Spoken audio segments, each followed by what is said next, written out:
কি রে বাইক চালালি কেন? দাঁড়া, ফোন আসছে। হ্যাঁ, চাচি ফোন দিছে। শেষ, আমার মানিজ্জত সব শেষ। তোর জন্য আমার মানিজ্জত কিচ্ছু থাকলো না চাচির সামনে। চাচি কি ভাবতেছে আমারে? হ্যাঁ গাধা, ফোন অন রাখছিস কেন? হ্যাঁ, আর তুই যে আমার সাথে পালাইছিস সেটা কেউ ভাবতেছে না। তুই ফোন অন রাখছিস আর আমার ফোন অফ, এই জন্য তোরে মানুষ ফোন দিতেছে। না না না, কান টানলে মাথা আসে। ফোন বন্ধ কর, আর নাহলে মিথ্যা কথা বল। আমি মিথ্যা বলবো? চাচির সাথে আমি মিথ্যা বলবো? অসম্ভব, আমি কোনো মিথ্যা বলতে পারবো না চাচির সাথে। তুই মিথ্যা কথা বলবি, আমার জন্য বলবি। বল। আমার এথিক্স টেথিক্স কিচ্ছু থাকলো না। তোর এথিক্স এর মায়েরে আমি বাপ। তুই তাড়াতাড়ি বল, আর নাহলে তোর মাথা ছুঁয়ে আমি বলতেছি তুই কিন্তু আমার চেহারা কোনোদিন দেখতে পারবি না। দিদি, তুই না আমাকে সবসময় উল্টাপাল্টা কাজ করতে বারণ করিস। হ্যালো চাচি, আসসালামু আলাইকুম। সকাল সকাল? ওয়ালাইকুম আসসালাম। অদিতি কই? অদিতি কই আর হবে, বাসায়। ওর সাথে তো আমার ঝগড়া চলতেছে আন্টি। ফালতু কথা বলবি না। ঝগড়া চললে তুই অদিতির আরো বেশি করে খোঁজ খবর রাখস। চাচি, খোদার কসম আমি কিচ্ছু জানি না। ওই কার সাথে পালাইছে, কি ওই পালাইছে, আমি কিচ্ছু জানি না। খোদার কসম চাচি। এই, তোর আমি কখন বললাম অদিতি পালাইছে? চাচি, আপনার কথা শুনে আমি বুঝতে পারছি ও কোনো একটা আগাম টাগাম ঘটাইছে, কোনো জায়গায় পালাইছে। শোন, অদিতি এখন পর্যন্ত 3বার পালাইছে। প্রতিবারই রাগ করে পালাইছে। পালায় হয় মামার বাড়ি গেছে, নাহলে খালার বাড়ি গেছে, নাহলে কোনো বন্ধুর বাড়ি গেছে। আর প্রত্যেকবার তোরে নিয়ে পালাইছে। তাই আমি নিশ্চিত এইবার অদিতি তোর সঙ্গে নিয়ে পালাইছে। কই গেছে, কার সাথে গেছে, ক্লিয়ারলি বল। আসুন, এত খোদার কসম কাটার দরকার নেই। তুই আমার কসম খা। বল অদিতি কই? আপনার কসম কাটবো চাচি? আমি বলতেছি তুই আমার কসম খাবি। চাচি, চাচি আপনার কসম, অদিতি কই আমি কিচ্ছু জানি না। আমি রাখি চাচি। হায়, এটা আমি কি করলাম? আমার চাচিটা এখন মরে যাবে, এটা কিছু হইলো? আমি তোরে বিয়ে করতাম, সে আমার শাশুড়ি হইতো। এখন শাশুড়ি যদি মারা যায়, জামাই আদর কে করবে আমাকে? কি বলতেছিস এসব? এটা কি করলাম? আমি তো একটা খুনি, আমি তো একটা মার্ডারার। তুই তাড়াতাড়ি বাইক চালা, নাহলে তোরে আমি মার্ডার করবো। তুই, তোর আশায় আমার জীবনটা শেষ হয়ে যাবে একদিন। চালা।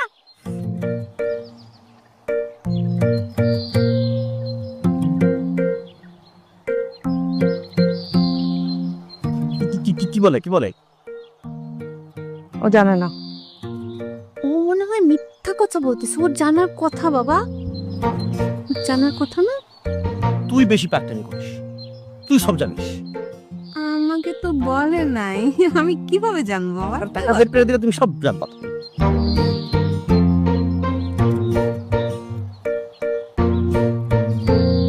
বাদ দে না, হয়েছে তো। আর কত ট্রাই করবি? চল ব্যাগ চলে যাই। আই, তোর কি এখনই চা খাইতে হবে? আরে চা না খেলে তো আমি পড়ে যাব। সারা রাত ঘুমাই নাই, আর সারা সকালটা বাইক চলে আসছি না। 1-2 ঘন্টা মাত্র ঘুম আসছে। আর আমি তো তোর তো পড়ি না যে না ঘুমাই সমস্যা নাই, না ঘুমাইলেও চলবে। আচ্ছা, আন্দারগুঞ্জে যে চলে আসছিস, অ্যাড্রেস জানিস? হ্যাঁ দিছে। কি? লাল দিঘির পার। এটাই তো লাল দিঘির পার। তুই আমার এক্সপেক্ট করিস না সারা এলাকা আমি চিল্লায় বেড়াবো। ঠিক আছে, শিহাব ভাই আপনি কই? তুই এক কাজ কর, তুই একটা মাইক নে পুরো এলাকায় মাইকিং কর। শিহাব তুমি কই? শিহাব আমার খুব কষ্ট হচ্ছে। তাহলে দেখবি চলে আসবে সুরসুর করে তোর কাছে। কিন্তু ভুলো আমাকে এক্সপেক্ট করবি না যে আমি তোর জন্য এখন চিল্লাচিল্লি করবো পুরো এলাকায়। মুন্না, নাটক কম কর, তোর ফোনটা দে। ফোন দিয়ে কি করবি? কাজ আছে, ফোন দে।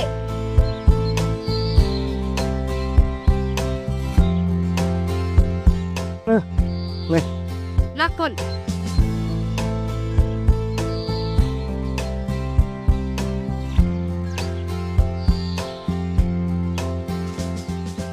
কিরে, তুই আমার মেসেঞ্জার লগ আউট করতেছিস কেন? আমার আইডি লগ ইন করবো। একবার ঠিকানা দিছিল। ও,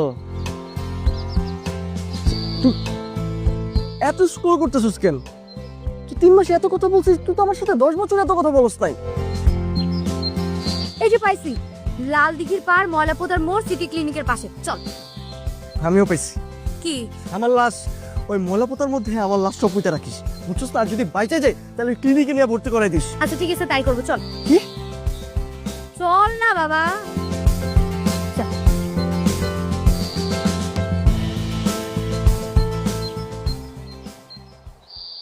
আমার মাইয়া কই? অদিতি কই?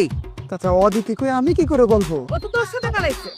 চাচি অদিতি যদি আমার সাথে পালাবে, আমি এখানে কেন? আমার এক সেট গয়না পাইতেছি না। চাচি এই গয়নাটা কিন্তু আমি চুরি করি নাই, ওইসব অভ্যাস আমার নাই। আর আপনার যে একটা গয়নাও থাকতে পারে, এটা কিন্তু আমার আমার আগে ধারণা ছিল না। মা, আমার না পেট ব্যথা করতেছে। তোর আবার কি হয়েছে? তোমার ওইখান থেকে একটা চুড়ি আর একটা কানের দুল আমার কাছে, বাকি সব অদিতি।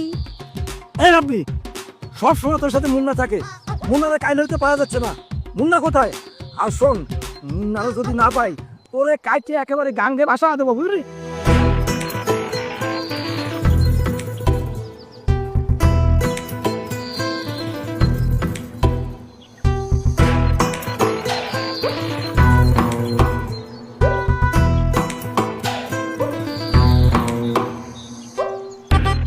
এটা কি শিয়াবদের বাসা? হ্যাঁ, আপনি কে? শিয়াব কোথায়? বাজারে গেছে। বাজারে গেছে মানে? বাজারে কি করতে গেছে ও? আজব, মানুষ বাজারে যেতে পারে না? আগে বলেন আপনি কে? আপনি কে? আমি আর ওয়াইফ। এই অদিতি, আপনি মিথ্যা কথা বলতেছেন। আরে দাদা, উনি কেন মিথ্যা কথা বলবে? এখানে থাকার কোনো মানেই হয় না। চল বাদ দে। এই, হাঁটান। আমি শিয়াবের ওয়াইফ, আমি কেন মিথ্যা কথা বলবো? আগে বলেন আপনি কে? আমি শিয়াব। এগুলো বলিস তো। চল আমরা যাই যাই যাই, বাদ দে। সরি ভাবি, সরি। হ্যাঁ তো থাম। শিয়াব, ওই মহিলাকে তুমি বলো তুমি বিবাহিত না? ওই মহিলা তোমার কাজের বুয়া, বলো বলো। বেবি তুমি একটু বোঝার চেষ্টা করো। তুমি এই আমি কি বোঝার চেষ্টা করবো? হ্যাঁ, কি বোঝার চেষ্টা করবো? আমি বুঝি না তুই একটা বেড দেবে এবার। এই আপনার হাত আছে। এত বড় সাহস। আরে মারতেছ না কেন? এত বড় সাহস। চাপ। আবার বেবি বলা। আবার বেবি বলা। বোঝার চেষ্টা করো। তোর জন্য আমি করব। কত কষ্ট করছি তোর মত একটা বেঈমানের জন্য, হ্যাঁ? বেঈমান অসভ্য। তোর এত বড় সাহস। কার বলে বসেছিস জানো? হ্যাঁ? একটু পরে আপনি এই, অসভ্য। চেষ্টা করো। যান যান যান যান যান।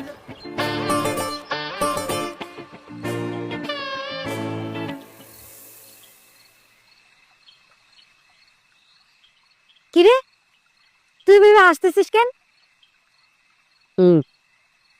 আমি চিন্তা করে হাসতেছি, তুই আমার লাইফ টাইমে 54টা থাপ্পড় দিছিস, আর ওই পেটানে 10 মিনিটে 72টা থাপ্পড় কেমনে দিলি? তোর হাত যে এত স্পিডে চলে, এটা তো আমার জানাই ছিল না।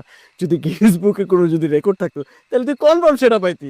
চেহারাটা পুরো বেদানার মতো হয়ে গেছে। বেদানা মানে? আরে ওর চেহারাটা তো লাল হয় নাই তো, ওই বেদানার মতো ছোপ ছোপ গালে দাগ পড়ে গেছে আর কি। আমি তো ভাবতেছি আমার ভবিষ্যৎ নিয়ে। কেন, তোর ভবিষ্যৎ এবার কি হয়েছে? আরে দেখতেছিস না, পথের কাঁটাটা দূর হয়ে গেছে কেমনে করে? আর পথের কাঁটাটা দূর হওয়ার পরে কি যে শান্তি লাগতেছে, ভালোই লাগতেছে। দেখ, একটা মেয়ের রিসেন্টলি ব্রেকআপ হয়েছে, সে তার আসল প্রেমিককে খুঁজে পাইছে, এর থেকে শান্তির আর কি হতে পারে, তাই না?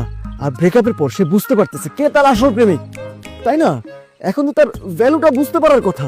আর জানালা খুললে তো দেখতে পারতো কে আসলে তাকে সত্যিকারের ভালোবাসে।